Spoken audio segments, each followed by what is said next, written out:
I had a brother send me a link to this video here, and it is a very good video, and I think a very something we should be concerned about as Christians. The papal agenda of integration, forced integration, to bring down a nation. They bring in foreign armies and things. This has happened all throughout history. They'll bring in foreign people to come into a nation, force them in there, and they basically destroy the country. And that's what's happening with the Muslim invasion. It's happened in Europe. I mean, you look at countries like Sweden and Germany and things. It's just been destroyed by Islam. Islam is a very satanic religion. I hate to even call it a religion. It's more like a cult. But the whole point is, it's not even so much the Islam thing. It's just these people being ripped out of the boundaries that God has set up for them. It's very bad. But I found something very interesting with what this woman says here. This Josh Talley guy, I really don't know a whole lot about him or whatever else. I'm not endorsing him. But this is an important video, and I think people here in America should watch this. But listen to what they say about Catholic Charities. And notice also that the Jews are involved in this. There's Jews that are serving the Vatican. Don't think because I support Israel that I support everything that's Jewish. I don't. Okay? They are God's chosen people, but that doesn't mean that they're right. That's the whole point of the time of Jacob's trouble. God's judgment is going to be coming upon the Jewish people. They're very wicked. Right? Doesn't mean that my whole thing of my support for Israel is I support their right to the land. I don't support what they do. Okay? Just to clarify that. But listen, this is very important here. Listen to this coming up. And they never answered my question. That's crazy. Yeah. That's absolutely nuts. So they get off the airplane, they're taken, where do they go from that point? Well, before they arrive, agencies, there's some agencies that are supposed to be administrating the influx of these refugees. So there's, in Kansas City, it's Jewish Vocational Services or Jewish Technical Services. They've gone by both names. And then in St. Louis, Catholic Charities. Then there's a Lutheran organization. And so these... Okay, Catholic Charities.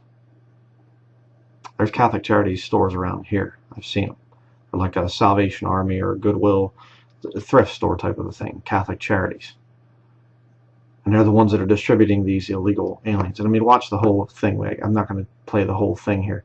But they're bringing in these diseased Syrian refugees, men from the ages of 15 to 44, she says. And they're giving them all kinds of things, money, cash, all kinds of stuff. Just listen for a little bit longer.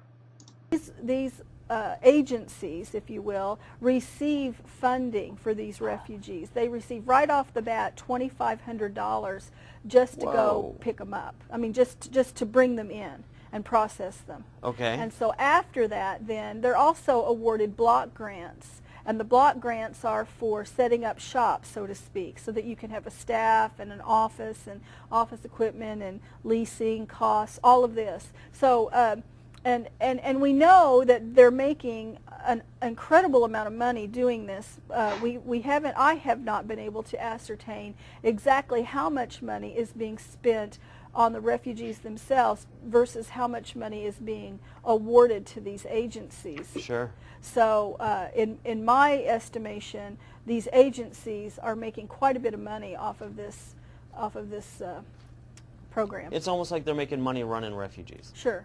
Wow. Sure. So not only is the Vatican bringing in refugees to destroy America, to destroy the freedoms that we have here, and destroy the peace and tranquility that we enjoy as American citizens. Not only is the Vatican doing this, as I've been saying, their integration agenda, they've been doing this for a long time. This is the final stages where they're going to destroy this country. Not only are they doing it, they're making money doing it. But you heard her say there that it's Jewish organizations, Lutheran and Catholic. Found this interesting here. This video here showing Lutherans and Catholics together. Just play a little bit of this. The Pope met in the Vatican with this group of Catholics and German Lutherans who have traveled to Rome together. The Pope had the scarf for Catholic pilgrims, and it was symbolically tied to the one worn by Lutherans, so he wore both at the same time. Later, So he's wearing both the Catholic and the Lutheran thing at the same time.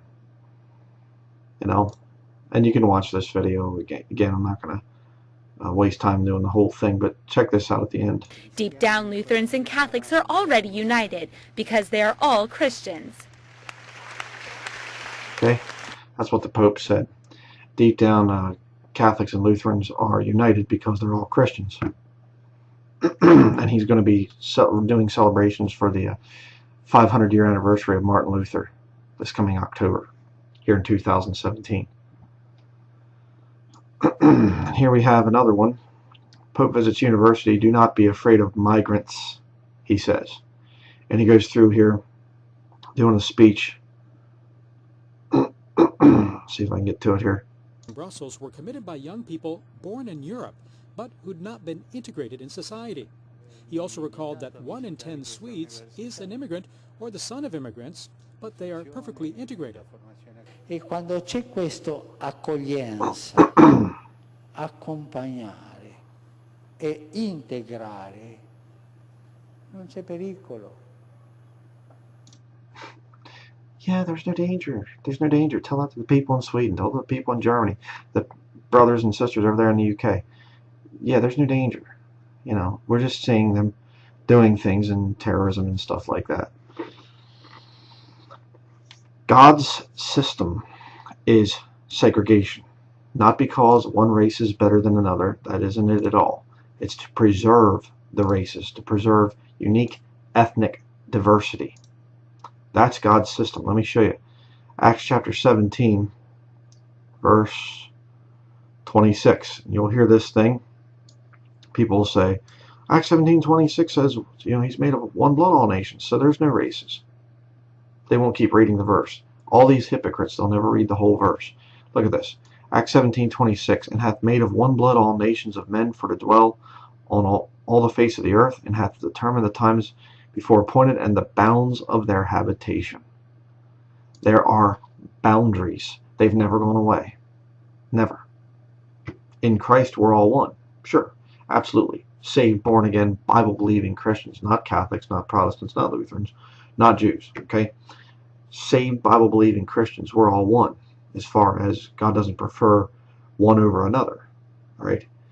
But God doesn't say, okay, you're one now, so I'll just come together. He doesn't say that for Christians, and he certainly does not say it for lost people. But if you want to know what's going on here, you say, well, you know, why are you against integration? Why are you so against this? Let me show you. All right. No, it's Genesis chapter 10. I'm trying to think here. Actually, you know what? I think it's 11. Don't have my Bible here in front of me.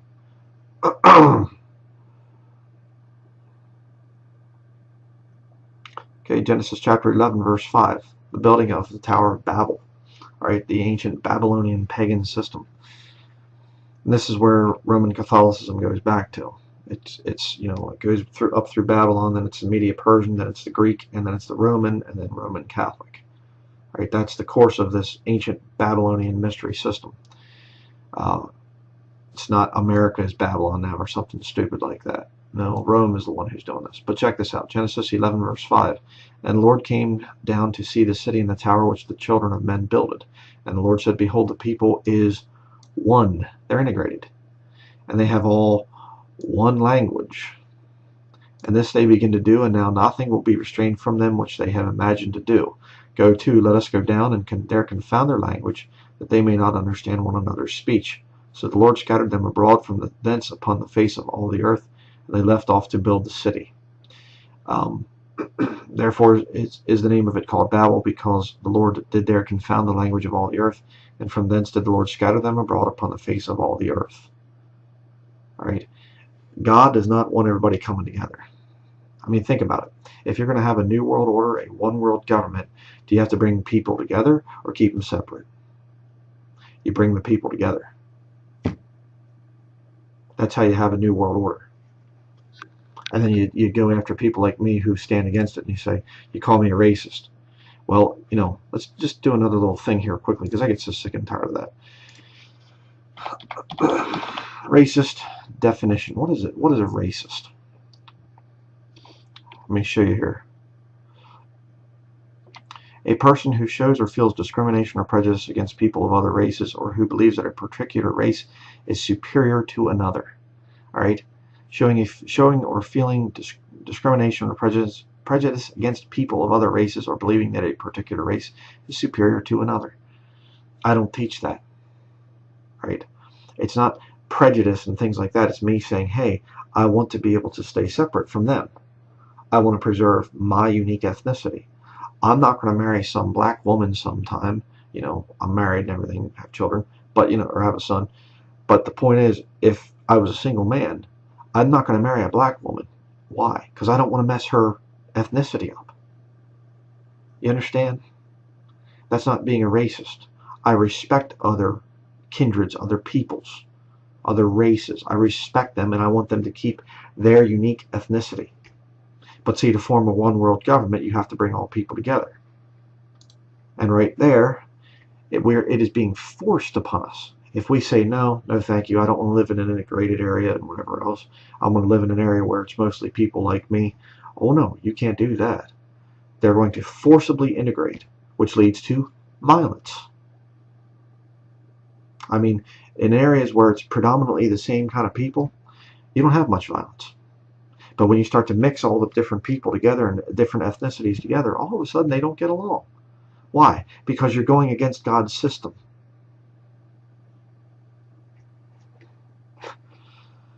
So, you know, if you want to see the whole thing, this Josh Tolley interview with this woman here, it's quite upsetting to see how they're destroying this country on purpose.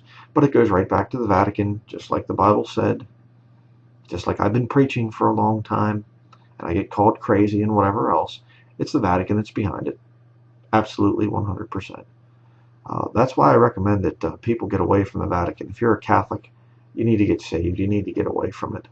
All right, you're not saved. You're not even allowed to say that you're saved, that you know for sure you're going to go to heaven when you die. You're not allowed to say that as a Catholic. Truly. You know, I realize there's so many varieties of what people call Catholic nowadays. But true Catholic doctrine teaches that you have to die in a state of grace. If you're constantly having to work for your salvation, you can't know that you're going to go to heaven when you die. Right? And, you know, you can debate it back and forth. I know. But it's just like, look what your church is doing. The Catholic Church. Look what the Pope stands for.